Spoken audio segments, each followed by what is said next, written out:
दोस्तों नमस्कार। सर्वोदय इस प्लेटफॉर्म पे आपका स्वागत है। आज हम पढ़ेंगे भारत का संविधान। भारत के संविधान में हम क्या पढ़ेंगे? तो हम पढ़ेंगे मौलिक अधिकार। मौलिक अधिकार भारतीय संविधान के भाग 3 के अनुच्छेद 12 से 35 तक है। आपने YouTube पर और इससे पहले स्वाध्याय में भी कई बार मौलिक अधिकार के बारे में पढ़े होंगे, लेकिन आपसे अभी भी मौलिक अधिकार से संबंधित प्रश्न सॉल्व नहीं हो पा रहे होंगे। तो आपके पढ़ने में कई सारी खामी थी जो आप वीडियो में देखेंगे, और मेरा दावा है कि मेरा पूरा फंडामेंटल वीडियो देखने के बाद आपसे एक सिंगल प्रश्न भी प्री और मेंस तक नहीं छूटेगा। तो चलिए आज हम शुरू करते हैं फंडामेंटल राइट्स। फंडामेंटल राइट्स में आज हम कवर करेंगे वो देखें कि अधिकार क्या होता है, अधिकार कितने प्रकार का होता है, और अधिकार का विकास या मौलिक अधिकार का विकास हमारे संविधान में या हमारे देश में कैसे हुआ। तो पहले हम देखते हैं कि अधिकार क्या होता है। अधिकार, फंडामेंटल राइट्स, अधिकार क्या होता है? तो अधिकार की एक परिभाषा है, rights are reasonable claim which is recognized by society and protected by law या guaranteed by law। इसे यदि हिंदी में देखें तो अधिकार वह तर्कसंगत दावा है जो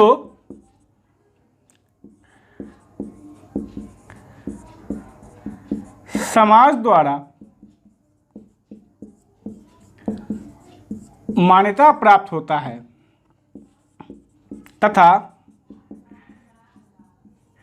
विधि द्वारा संरक्षित होता है।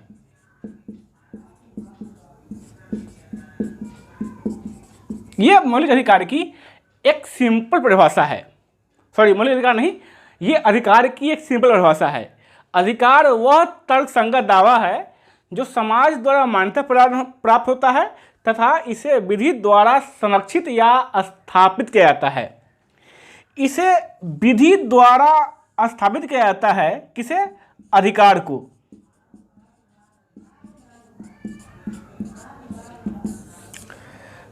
विधि द्वारा किसे स्थापित किया जाता है? अधिकार को।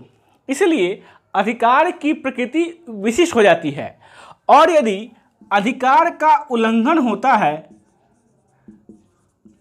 तो उस उल्लंघन को रोकने के लिए भी कई सारे प्रावधान किए गए होते हैं।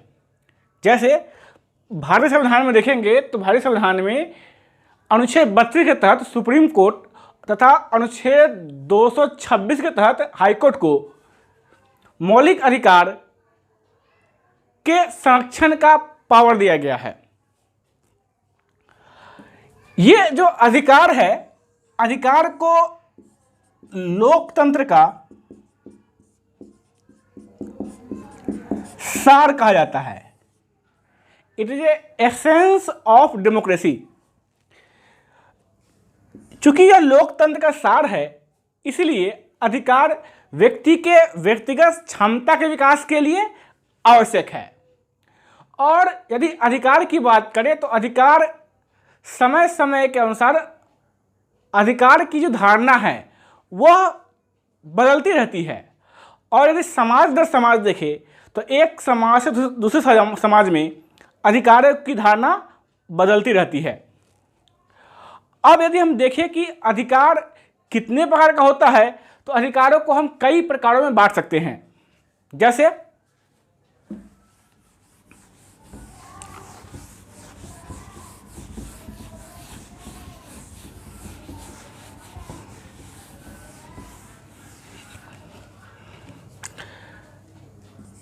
अधिकार का देखें हम कि अधिकार कितने प्रकार का हो सकता है। तो एक है आपका नेचुरल राइट, प्राकृतिक अधिकार। एक आपका है human right,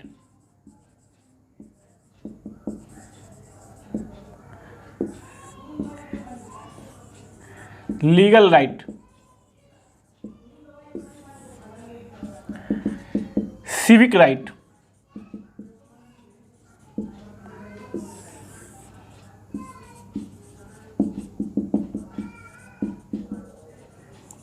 constitutional right,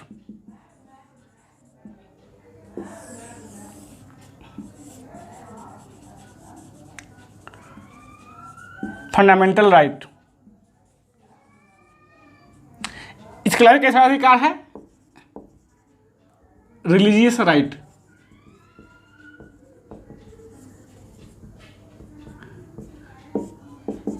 political right.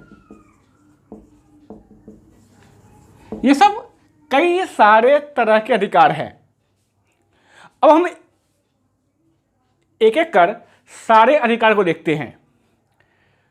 तो ये पहला अधिकार हम लिखे हैं नेचुरल राइट, प्राकृतिक अधिकार। तो ये क्या होता है? वह अधिकार जो मनुष्य को जन्म से ही प्राप्त होता है उसे कहते हैं क्या? प्राकृतिक अधिकार। वह अधिकार जो मनुष्य को जन्म से ही प्राप्त होता है उसे कहते हैं प्राकृतिक अधिकार। जैसे जीवन जीने का अधिकार, राइट टू लाइफ, ये क्या है?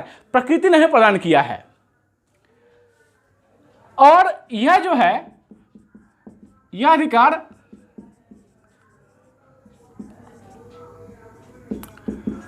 अहस्तांतरणीय है, नॉट ट्रांसफरेबल है, तथा इस अधिकार को प्रकृति द्वारा प्रदान किया जाता है तथा विधि द्वारा इसे लागू किया जाता है। विधि प्रदान नहीं करती है, विधि इसको लागू करती है। लेकिन नेचुरल राइट की प्रकृति वेग है, स्पष्ट नहीं है। सेकेंड जो राइट हम लिखे हैं वो लिखे हैं ह्यूमन राइट्स, मानवाधिकार। ह्यूमन राइट्स क्या है? ह्यूमन राइट्स वह अधिकार है जो एक मानव को मानव होने के लिए आवश्यक है। और डिटेल करें तो ये कुछ भी नहीं है, बल्कि जो नेचुरल राइट्स है उसी का कोडिफिकेशन है। कह सकते हैं codification of natural right is known as human rights. इसमें जाति, धर्म, लिंग, मूलवंश, इन सब के आधार पर, किसी आधार पर भेदभाव नहीं किया जाता है। और यूनाइटेड नेशन का डिक्लेरेशन है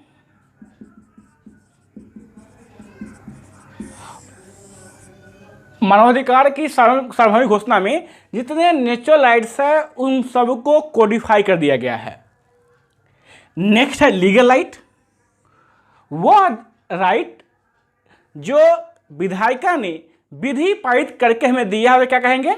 उसे कहेंगे लीगल राइट्स। जैसे राइट टू फूड,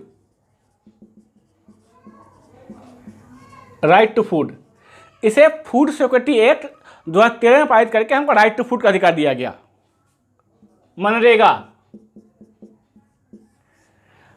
इसे भी विधि पारित करके 100 दिनों का गारंटेड रोजगार प्रदान किया गया।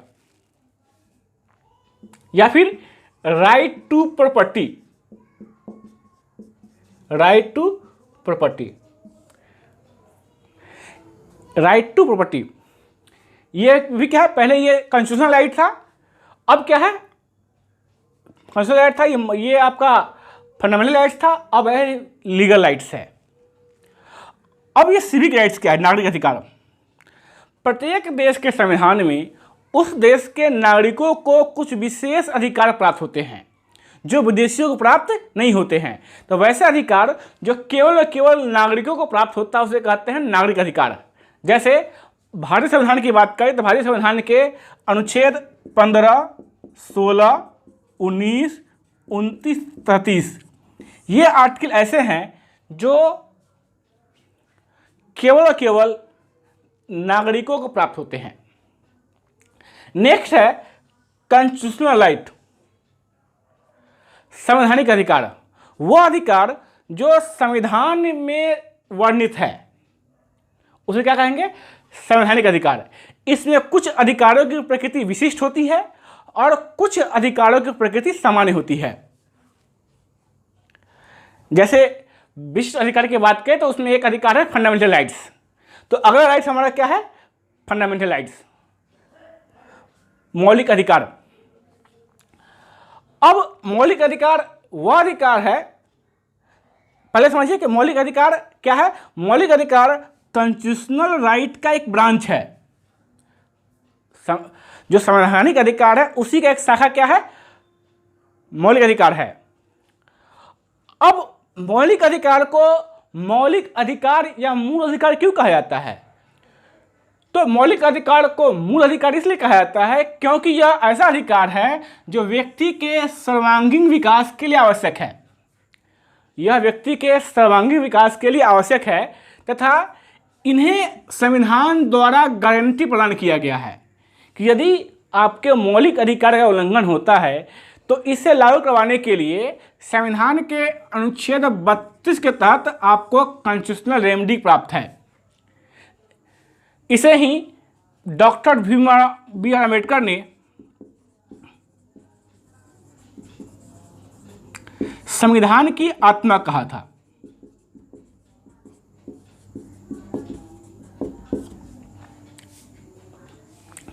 तो भारतीय संविधान के भाग 3 में अनुच्छेद 12 से 35 तक हमको फंडामेंटल राइट्स प्राप्त है। फंडामेंटल राइट्स हमारे राजनीतिक अधिकार को संरक्षण प्रदान करता है और यह व्यक्ति के शासन के स्थान पर क्या करता है? ये विधि का शासन, व्यक्ति के शासन के आधार के स्थान पर यह विधि का शासन स्थापित करता है और राज्य के मनमाने कार्रवाई के खिलाफ रोक लगाता है। कौन? मौलिक अधिकार। अब कुछ राइट्स हमने लिखा है, जैसे धार्मिक स्वतंत्रता का धार्मिक अधिकार। तो धर्म को मानना, प्रचार करना, देखेंगे संविधान के अनुच्छेद 25 से 28 तक क्या आपको प्राप्त है? धार्मिक अधिकार प्राप्त है। उसी तरह पॉलिटिकल राइट्स, ये क्या है? तो right to vote, right to participate in election, चुनाव में मतदान करना, चुनाव में भागीदारी करना, ये क्या आपका है? ये आपका पॉलिटिकल राइट्स है। तो दोस्तों ये रहा आधिकारिक परिभाषा। अब हम समझते हैं कि भारतीय संविधान में मौलिक अधिकार का विकास कैसे हुआ। तो हमारे संविधान में मौलिक अधिकार की संकल्पना जो है वह स्वतंत्रता के एक लंबे संघर्ष तथा विश्व के प्रमुख लोकतंत्र के अनुभवों से प्राप्त हुआ है। तो मौलिक अधिकार के लिए पहला प्रयास किया गया वो था नेहरू रिपोर्ट 1928। इससे पहले एक बैकग्राउंड समझिएगा। 1919 में एक एक्ट आया था, मॉन्टेग्यू चेम्सफोर्ड सुधार अधिनियम। इस अधिनियम में यह प्रावधान था कि अगले 10 साल बाद इस एक्ट के रिव्यू के लिए एक कमिटी का गठन किया जाएगा। लेकिन 1922 में जब असहयोग आंदोलन वापस ले लिया गया तो असहयोग आंदोलन वापस लेने के बाद जो नए युवक थे जिसने स्वतंत्रता आंदोलन में भाग लिया था उसने क्रांतिकारी राष्ट्रवाद के द्वितीय चरण की शुरुआत की। इन्हें भगत सिंह, चंद्रशेखर आज़ाद,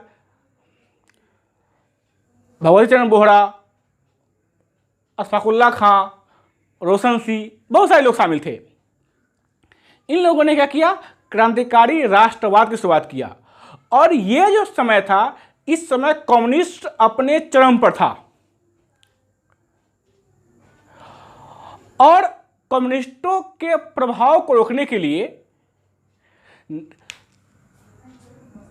1927 में एक संस्था बना था, फिक्की।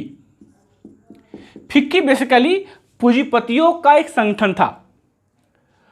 तो पूंजीपतियों ने सरकार से कहा कि यदि क्रांतिकारी राष्ट्रवाद को नहीं रोका गया तो इसके भयंकर परिणाम भुगतने होंगे।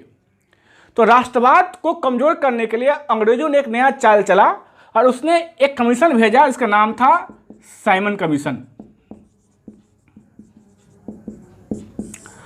साइमन कमीशन का भारतीयों ने विरोध इसलिए किया क्योंकि इस कमीशन में एक भी सदस्य भारतीय नहीं थे।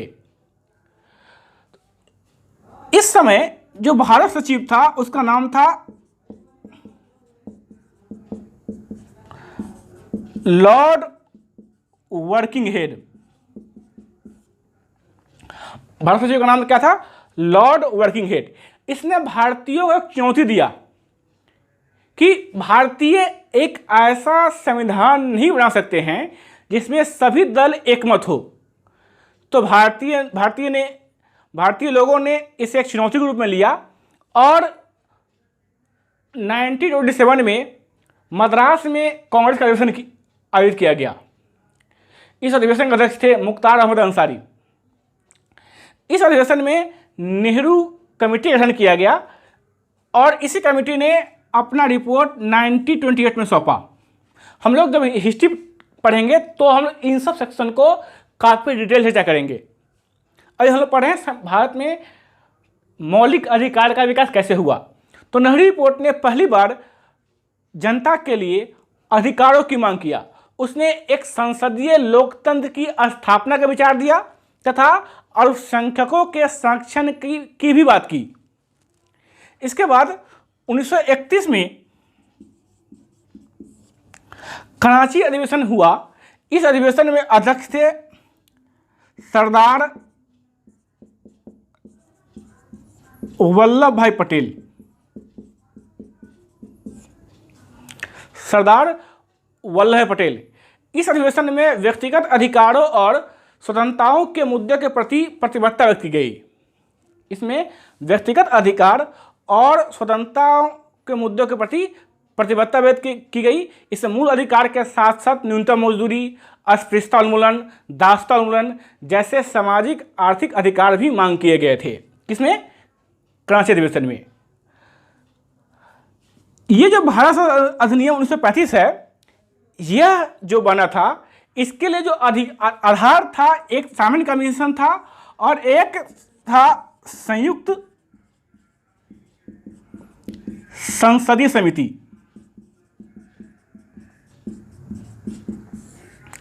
संयुक्त संसदीय समिति, इन दोनों के आधार पर ये दोनों ही 1935 के भारत शासन अधिनियम के आधार थे। तो इन लोगों का मानना था कि मौलिक अधिकार जैसे अमूर्त अधिकार भारतीयों को देना अभी संभव नहीं है, क्योंकि न उनके पास इच्छा शक्ति है और न ही इसे लागू करवाने के लिए कोई एक संस्था है। इसलिए भारतीयों को मौलिक अधिकार नहीं दिया जाना चाहिए। परंतु जब हमारा संविधान सभा बना तो इसने ब्रिटिश मत को अस्वीकार कर दिया तथा भारतीयों के व्यक्तिगत स्वतंत्रता के लिए तथा हमारे सामाजिक, आर्थिक तथा राजनीतिक अधिकार के संरक्षण के लिए हमारे संविधान में मौलिक अधिकार का प्रावधान किया गया तथा संविधान सभा ने मौलिक अधिकार में यूएसए तथा ब्रिटेन के बिल ऑफ राइट्स तथा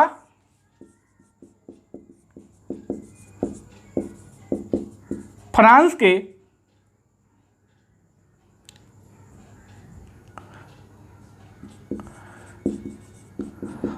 मानवाधिकार के घोषणा के तत्वों को भी हमारे संविधान में जगह दिया।